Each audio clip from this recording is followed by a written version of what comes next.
이라는 제목으로 하나님 말씀을 전하겠습니다.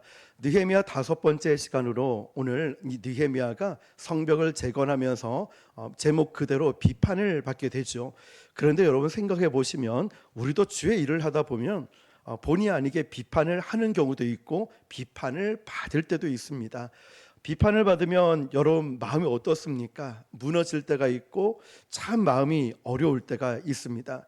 그런데 여러분 이 비판이라는 것이 꼭 나쁜 것만은 아닙니다. 좋은 비판도 있습니다. 긍정적인. 그렇지만 잘못된 무너뜨리는 비판이라는 것도 기억을 할 필요가 있겠죠.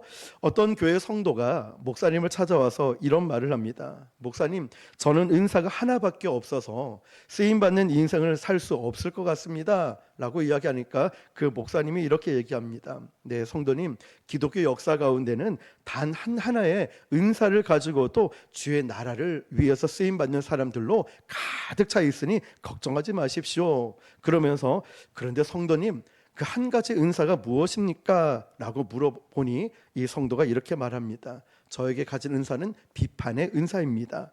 그래서 이 목사님이 당황을 잠깐 하시다가 그렇군요. 그런데 성도님, 그 비판의 은사도 유익하게 쓰임받을 수 있습니다. 단 그 성도님이 가지고 있는 한 가지 은사를 남을 비판하는 데 쓰지 말고 자신을 비판하는 데 한번 쓰면은 아주 유익이 있을 겁니다 라고 대답을 했습니다. 여러분, 말씀드렸듯이 성경에는요, 이 비판이 때로는 긍정적으로 쓰이고 때로는 부정적으로 사용되는 것을 볼 수 있습니다. 긍정적인 비판, 동의어가 뭐냐면은 분별입니다. 자, 비판을 하죠. 긍정적으로. 이 동의어가 분별이라는 거죠. 이 비판의 목적은 세우는데 궁극적인 목적이 있습니다. 여러분, 만약에 우리 교회 안에서 잘못된 일들이 행해지는데 좋은 게 좋은 거지 이렇게 놔뒀다면 큰일 나죠. 죄가 있다면 이거를 단호하게 끊을 필요가 있겠죠. 그리고 비판을 할 필요가 있습니다. 교회에서 이런 일들이 일어나면 되겠습니까? 라고 말이죠. 궁극적인 목적은 세우는 데 있어요. 교회를 건강하게 하는 데 있고 그 성도를 세우는 데 있습니다. 자, 그래서 이 분별하고 비판할 때 그 출발점과 동기를 잊지 말아야 돼요. 뭐냐면 사랑입니다. 사랑.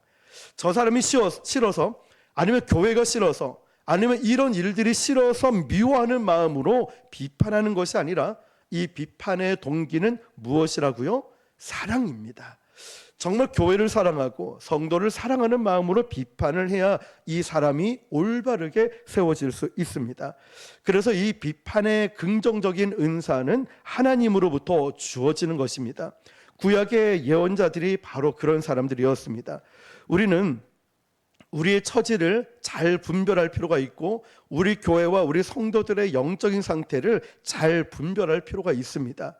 사랑으로 충고할 때 우리 성도들은 고마움을 느끼게 되고 우리 교회에서도 감사를 느끼게 됩니다. 또한 사랑하는 마음으로 누군가에게 집사님 새벽기도 나와야 되지 않아요? 집사님 우리 전도해야 되지 않을까요? 집사님 우리가 교회 일을 좀 헌신해야 되지 않을까요? 힘 있을 때, 건강이 있을 때 우리 주를 위해서 한번 잘 해봐요. 사랑하는 마음으로 섬기는 거죠. 그리고 억지로 요청하는 것이 아니라 정말 그분에게 같이 교회를 세워나가고자 하는 따뜻한 마음 말입니다. 자, 반면에 부정적인 비판은요, 개인과 공동체를 무너뜨리는데 궁극적인 관심이 있습니다. 이런 비판은 하나님이 주시는 게 아니죠. 성경은 이런 비판을 삼가라고 마태복음 7장 1절 2절에 이렇게 말씀하죠. 시작. 비판을 받지 아니하려거든 비판하지 말라. 너희가 비판하는 그 비판으로 너희가 비판을 받을 것이요 너희가 헤아리는 그 헤아림으로 너희가 헤아림을 받을 것이니라. 아멘. 아멘. 사탄은 이런 부정적인 비판을 하게 만들어요. 어느 교회나 어느 공동체나 보면은 100% 잘할 수는 없잖아요. 자, 부족할 수가 있어요. 이 목사님 저도 그렇고요. 우리 여러분도. 그런데 부정적인 이야기를 하고 자꾸만 판단하면서 정죄하고 이러다 보면 나도 마음이 힘들고 여러분도 마음이 힘들고 모두가 이 교회 오는 게 막 너무 고통스러운 거예요. 괴로운 거예요. 하나님의 사람들과 하나님의 사역을 하는 이 일들을 자꾸만 멈추고 파괴하는 일들이 일어납니다. 자, 비판은 두 종류가 있다는 걸 기억하시면서 이제는 비판이 필요한데 사람을 살리는데 공동체를 세우는데 사랑하는 마음으로 하는 것이 필요하다는 것을 기억하시면서 자, 그러면 느헤미야 역시도 어떤 모습이었냐면 예루살렘 성을 중건하는 이 과정에서 파괴적인 비판을 듣게 됩니다. 목적은 한 가지였죠. 무너뜨리는 것. 느헤미야는 산발락과 도비아와 게셈이라는 사람이 조롱을 합니다. 비판하기 시작합니다. 그런데 느헤미야는 아주 훌륭하게 모범적으로 성경적으로 이 비판을 극복하는 걸 봅니다. 그러면 자, 느헤미야는 이 비판을 어떻게 성경적으로 잘 극복해냈는지 우리 세 가지만 살펴보도록 하겠습니다. 첫 번째는 하나님께 억울함과 분노를 호소하라입니다. 누구에게요? 하나님께. 자, 이 당시 보면요, 주변의 지도자들의 비판은 거의 조롱에 가까운 것이었습니다. 1절부터 4절을 다시 한번 읽어볼게요. 시작. 산발랏이 우리가 성을 건축한다 3절까지요. 함을 듣고 크게 분노하여 유다 사람들을 비웃으며 자기 형제들과 사마리아 군대 앞에서 일러 말하되 이 미약한 유다 사람들이 하는 일이 무엇인가? 스스로 견고하게 하려는가? 제사를 드리려는가? 하루의 일을 마치려는가? 불탄 돌을 흙 무더기에서 다시 일으키려는가 하고 암몬 사람 도비아는 곁에 있다가 이르되 그들이 건축하는 돌 성벽은 여호가 올라가도 곧 무너지리라 하더라. 아멘. 자, 산발락과 도비아가 아주 비판을 하는데 조롱 섞인 말로 이렇게 얘기하죠. 크게 분노하고 유다 사람들을 1절에 보니까 비웃었대요. 그리고 3절에는 야, 여우가 올라가도 넘어지겠다, 무너지겠다. 자, 이 조롱 소리를 들었을 때 느헤미야가 화가 나겠습니까? 안 나겠습니까? 엄청 화가 나겠죠. 자, 그때 느헤미야가 기도 속에서 그 당시 느꼈던 모멸감과 분노감을 공감을 할 수 있는데 어떻게 이야기하냐면 제가 읽어볼게요. 4절 5절입니다. 우리 하나님이여 들으시옵소서. 우리가 업신여김을 당하나이다. 원하건대 그들이 욕하는 것을 자기들의 머리에 돌리사 노략거리가 되어 이방에 사로잡히게 하시고 주 앞에서 그들의 악을 덮어두지 마시며 그들의 죄를 도말하지 마옵소서. 그들이 건축하는 자 앞에서 주를 노하시게 하였음이니이다. 아멘. 여러분, 느헤미야가 4절에 보면 첫 단어가 업신여김을 당했대요.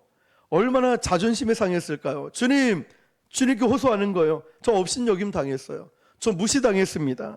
하나님께 호소를 하고 있다는 거예요. 그리고 그들의 한 비판을 하나님 저들에게 다 돌려주십시오. 이방에 사로잡히게 해달라고 하면서 저들의 죄를 용서하지도 말게 하여 주옵소서. 저는 참 이 느헤미야의 고백이 기도가 공감이 됩니다. 저도 조롱하는 소리, 저도 비판을 받으면은 하나님 너무 억울합니다. 너무 힘들어요. 근데 제가 어떻게 할 바가 없습니다. 그렇다고 싸울 수도 없고 억울하면 호소할 수도 없는데 하나님 어떡합니까? 느헤미야가 딱 그런 마음 아니겠습니까? 여러분, 오죽하면 느헤미야가 이런 기도를 드렸을까요? 얼마나 억울했으면. 여러분, 기도하실 때 어떤 분은 목소리가 안 나와요. 너무 힘들어서, 너무 억울해서, 너무 두려워서 하나님 기도가 안 나와요. 작년에 9월 8일 해운대 성령 대집회 때 저 역시도 주어진 시간이 있었는데 너무 짧았어요. 앞에 목사님들이 설교를 예상 시간보다 너무 길게 하는 바람에 기도를 해야 되고 할 말은 너무 많은데 한 단어밖에 생각이 나지 않았어요. 하나님 살려주십시오. 그런 단어, 그 말 한마디밖에 안 나오더라고요. 근데 여러분, 얼마나 느헤미야가 억울했으면 이런 기도를 했을까요? 아마 여러분도 공감이 되실 겁니다. 그런데 여기서 우리가 그가 자신을 공격하는 상대방에게 느헤미야는 직접적으로 대응하지 않았어요. 산발락과 도비아에게 그 어려움과 답답함, 억울함을 이 모든 것의 주권자이신 하나님께 가져와서 기도합니다. 기도가 비판을 대응하는 첫 번째 방법이었습니다. 여러분, 기도였어요. 기도 먼저 기도하라. 가장 먼저 성경학자들은요, 느헤미야가 이런 비판, 이런 저주 기도가 과연 성경적인가 논의를 하기도 했습니다. 그때 C.S. 루이스라고 하는 목사님은 기독교 변진가였습니다. 성경을 읽으면서 첫 번째 부딪히는 문제이기도 한다라고 하면서 C.S. 루이스라는 분 역시도 시편을 읽다가 성경을 집어 던졌다고 합니다. 아름다운 시편을 기대했는데 원수를 저주하는 내용들을 읽고 실망하면서 이게 어떻게 성경이야? 집어 던졌다라고 합니다. 그러다가 더 깊이 묵상하는 가운데 하나님께서 두 가지 사실을 깨닫게 해 주셨답니다. 첫 번째가 뭐냐면 성경은 지극히 인간의 감정에 정직하게 기록된 책이었구나. 두 번째 하나는 특히 시편 같은 경우는 누군가를 저주하고 싶은 인간의 그 마음까지도 하나님이 받아주신다는구나. 이걸 깨달은 거예요. 지극히 인간적인 책처럼 보이지만 이 인간적인 고백조차도 하나님이 받아주신다는 거예요. 느헤미야는요, 이런 하나님의 마음을 알고 있었습니다. 그렇게 그는 어떤 불평과 좌절, 이 감정을 다 쏟아 놓아도 하나님은 넉넉히 들어주시는 분이죠. 하나님은 다 내 마음을 받아주실 거야. 내가 누구처럼 방언으로 기도 못해도, 내가 누구처럼 몇 시간씩 기도 못해도, 내가 짧은 시간이지만 진정 있는 간절한 기도 하나님은 받아주실 거야. 때로는 저주 같은 기도를 할지라도 이 억울함을 쏟아 놓아도 하나님은 다 받아주실 거야. 이걸 알고 있었다는 거죠. 느헤미야에게 억울한 일이 얼마나 많이 있었겠습니까? 인간적 마음으로 복수하고 싶은 마음은 없었겠습니까? 우리도 그럴 거예요. 그렇다면 여러분, 그 마음을 가지고 주님께 나아오시기 바랍니다. 우리 주님 앞에 다 쏟아 놓으시기 바랍니다. 우리 모든 것을 주님이 다 알고 계셔요. 열쇠도 주님이 주고 계시는 거예요. 가장 먼저 주님께 나아오는 것입니다. 우리 주님은 여러분이 어떤 말을 해도요, 나무래하지 않고 네가 얼마나 힘들었으면 그렇게 욕을 다 하겠니? 네가 얼마나 힘들었으면 그런 말을 다 하겠니? 원래 넌 그런 사람이 아닌데. 우리 주님이 다 알고 받아주신다는 거예요.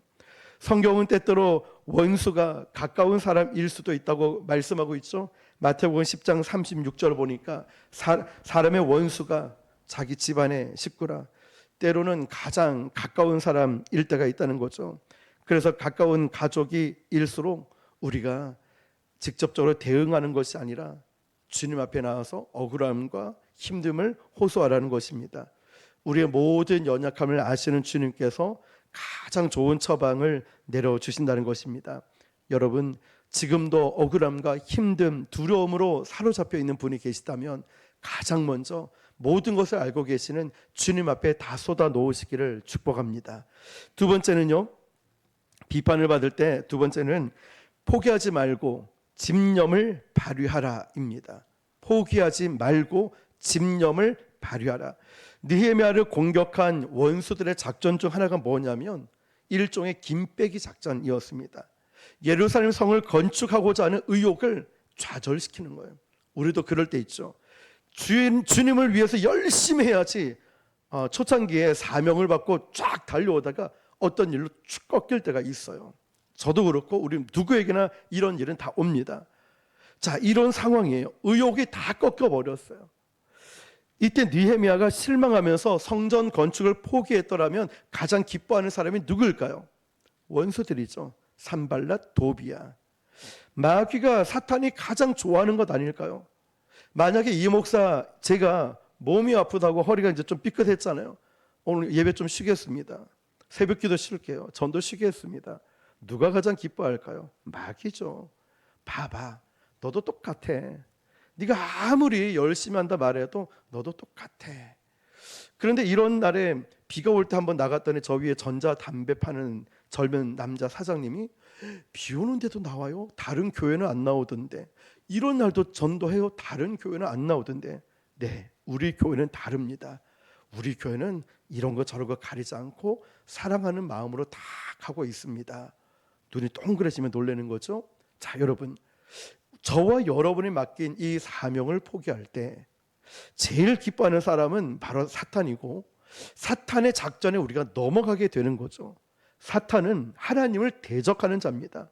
사탄의 궁극적인 목표는 하나님의 사역이 진전되지 못하고 중단되게 만드는 거예요. 잊지 마십시오. 다행히 당시 느헤미야와 이스라엘 백성들은 사탄의 작전에 말려들지 않았습니다.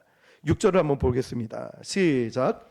이에 우리가 성을 건축하여 전부가 연결되고 높이가 절반에 이르렀으니 이는 백성이 마음들여 일을 하였음이니라. 아멘. 잘 보십시오.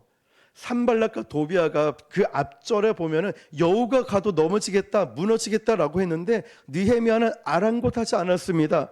이에 우리가 성을 건축하여 전부가 연결되고 높이가 절반에 이르렀으니 이는 백성이 어떻게 해요? 마음을 들여 일을 하였다는 거예요. 여러분, 느헤미야의 백성들과 이 백성들은요, 적어도 이런 비판에도 불구하고 자기에게 맡은 바 사명에 집중할 수 있었습니다. 이유가 무엇이었을까요? 비판과 조롱을 받아도 그들은 똑같이 비판하고 조롱하지 않았습니다. 그들이 무엇을 했을까요? 기도했기 때문이죠. 하나님을 바라보고 있어요, 시선이. 그러니까 저들이 비판하고 조롱하는 거 당연하지. 내가 주의 일을 잘하고 있으니까. 당연하지. 내가 주의 일을 열심히 하니까 마귀쯤 공격이 와야지. 당연히 어려운 일들이 있지. 네, 맞습니다.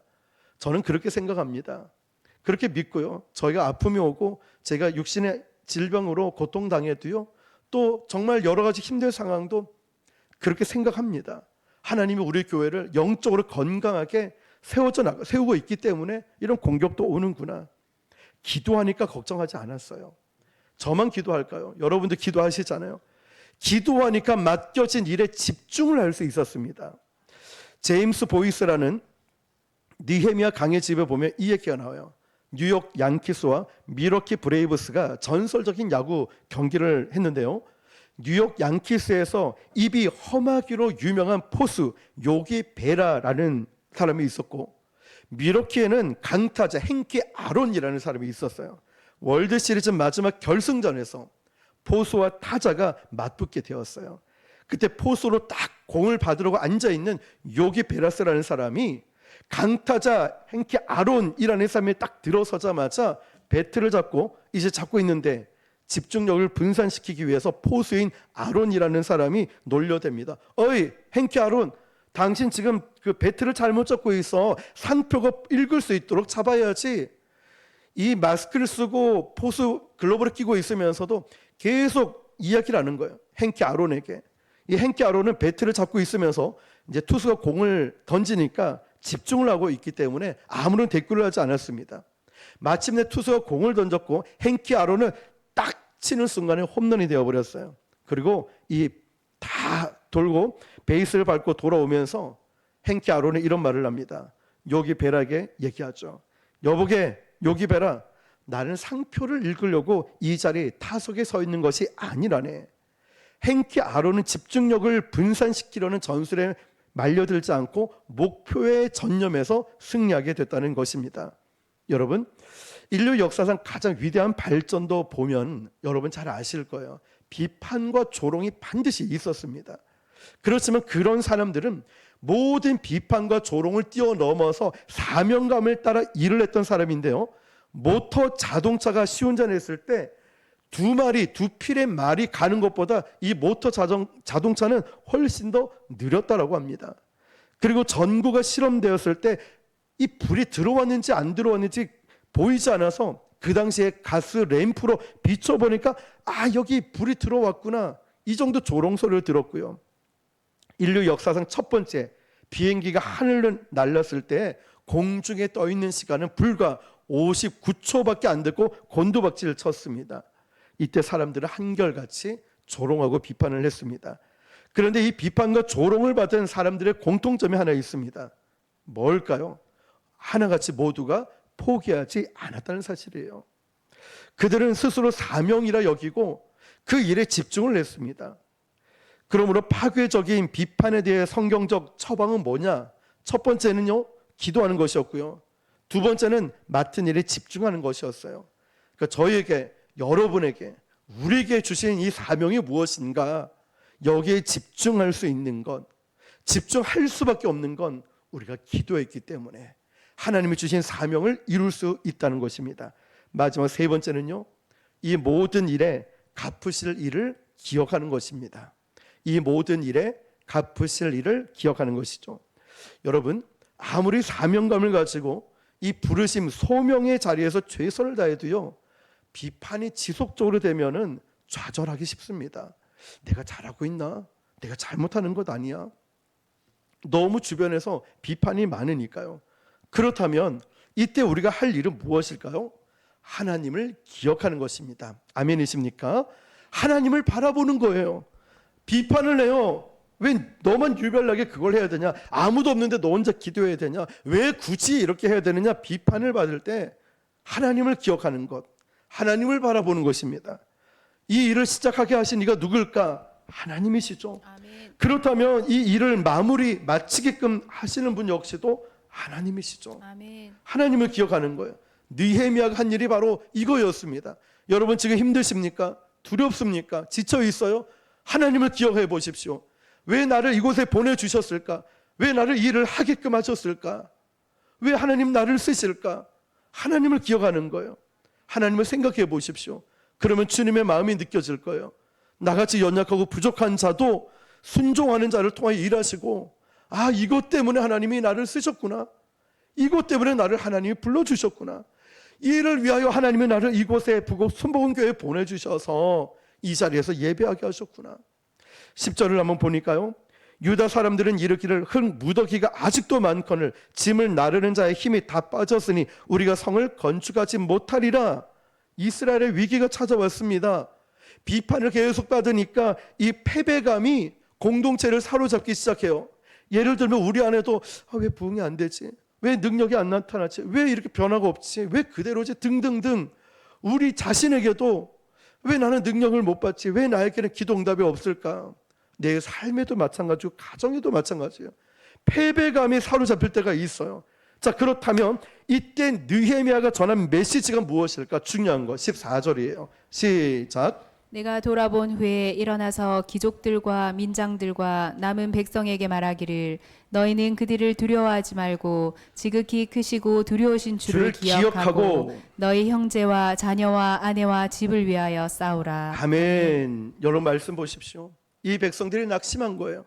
비판을 받으니까 계속해서, 물론 기도했어요. 사명에 집중했어요. 옆에서 비판이 계속 있으니까 그들이 하나님을 잊어버린 거예요. 느헤미야가 이걸 알게 된 거예요. 반대로 여러분에게, 저와 여러분에게 공격이 오고 비판이 와도요, 내가 하나님만 잊어버리지 않는다면 우리는 언제든지 다시 일어날 수 있어요. 하나님만 기억하면 지금 넘어져 있다 할지라도 일어설 수 있습니다. 반대로 하나님을 잊어버리면 우리는 모든 것을 잃어버리는 거예요. 그래서 지금 우리는 하나님을 기억해야 돼요. 나를 왜 이곳에 보내셨고 나를 왜 이 일을 위해 쓰실까? 하나님을 바라보는 거예요. 지금 우리에게 필요한 건 어쩌면 기도도 중요한데요, 사명도 중요한데요, 어쩌면 지금 우리가 하나님을 바라보는 거예요. 찬양을 하면서도 바라보고 말씀을 들으면서도 하나님을 생각하고 계속 하나님을 바라보는 것입니다. 짧은 인생을 살며 누구보다 비판을 많이 받으신 분이 예수님이시죠. 예수님의 비판의 이유가 뭡니까? 세리와 죄인의 친구다. 백성들을 미혹해 하는 자다. 율법의 파괴자다. 신을 모독하는 자다. 자칭 유대인의 왕이자 그리스도다.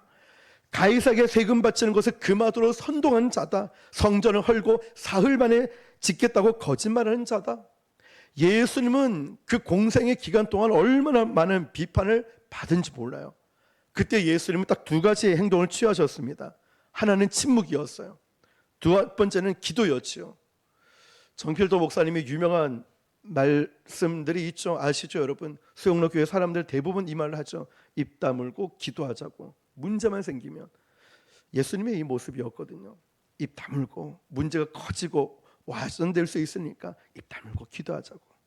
누군가가 막 이런 비판을, 누군가가 이런 부정적인 이야기할 때 집사님 잠깐만요. 침묵하고 기도하는 것 정말 지혜롭고 정말 주님이 하신 모습이니까요.